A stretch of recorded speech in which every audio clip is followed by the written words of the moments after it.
Sa videong ito ay tuturo ko sa inyo kung paano gumawa ng account sa Palawan Pay online. So ang una po natin gagawin ay download ang Palawan Pay app sa Play Store. Then i-type lang po natin dito ang Palawan Pay. So dahil nakapag-download na po ako, i-open na po natin. Din dito naman guys, ang pipindutin po natin ay Create Account. So dito naman guys, ilalagay po natin dito yung mobile number na gusto po natin i-register. So pag nilagay nyo na po yung mobile number nyo, sunod, pindutin ang box na maliit katabi ng By using Palawan Pay, you agree to the terms and conditions and privacy policy. Then sunod, pindutin ang Next. So may matatanggap po kayo na 6-digit verification code, ilalagay nyo po dito. Then malalabas na ganito. So bago po tayo mag-umpisa, basahin po muna natin ang paalala. Kumplituhin ang buong registration process para ma-verify ang iyong account. Gamitin ang complete name na naka-indicate sa valid ID. So guys, kung ano po yung nakalagay doon sa ID nyo, yun din po dapat ang ilalagay nyo dito. So basic details. So ilalagay nyo po dito yung first name nyo, middle name. So kung wala po kayong middle name, pindutin po ang box na maliit katabi ng I don't have a middle name. So kung mayroon naman po, wag nyo na pong pindutin. Then sunod, last name, suffix, birth date. Din dito naman po sa additional information, gender. So optional lang po guys, pwede po kayong maglagay, pwede rin naman po hindi. Pero mas maganda po guys, maglagay na lang po kayo. Then sunod, nationality. So automatic guys, nandyan na po yung Filipino.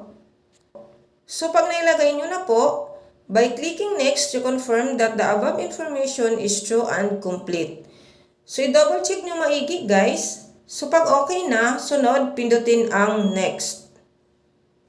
Then sunod, dito naman po sa current address. So guys, kung ano po yung address na nakalagay sa ID nyo, yun din po dapat ang ilalagay nyo dito.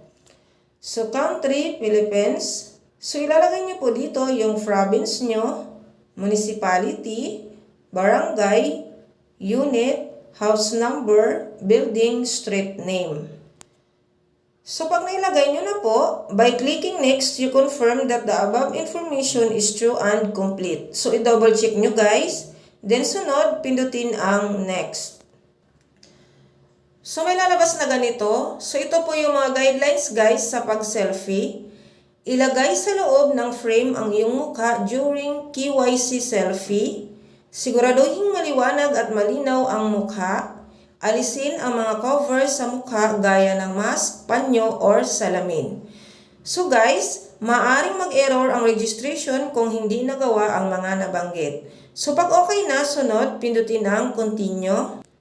So may lalabas po na ganito, KYC image capture.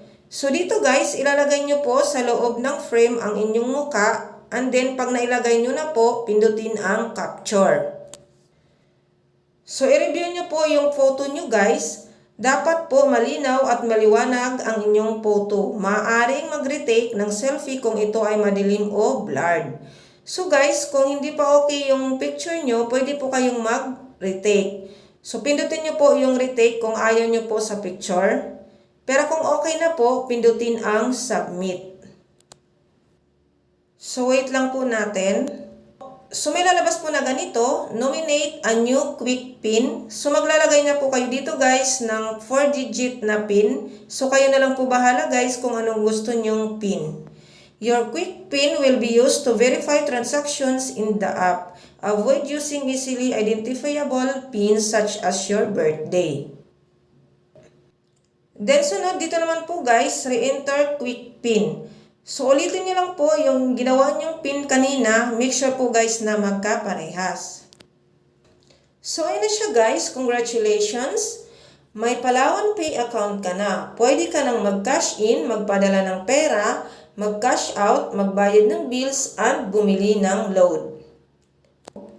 So dito guys, may makikita po kayong note. Basic account is only valid for 12 months from date of account creation. It also cannot send and receive InstaPay, PisoNet, and international transactions. So sa pag-upgrade po ng account guys, gagawa na lang po ako ng panibagong video tutorial kung paano po mag-upgrade ng account. So sa ngayon guys, tingnan na po natin yung ginawa po natin account. So ilalagay na po natin dito yung 4-digit PIN na ginawa po natin kanina. So ayun na siya guys, meron na po tayong account sa Palawan Pay. So kung mapapansin nyo, ang nakalagay po ay basic. Sa susunod naman po na video tutorial ko guys, ituturo ko naman po kung paano po mag-upgrade ng account. So ganun lang po kadali guys kung paano gumawa ng account sa Palawan Pay. Kung may katanungan po kayo, comment lang po kayo sa comment section.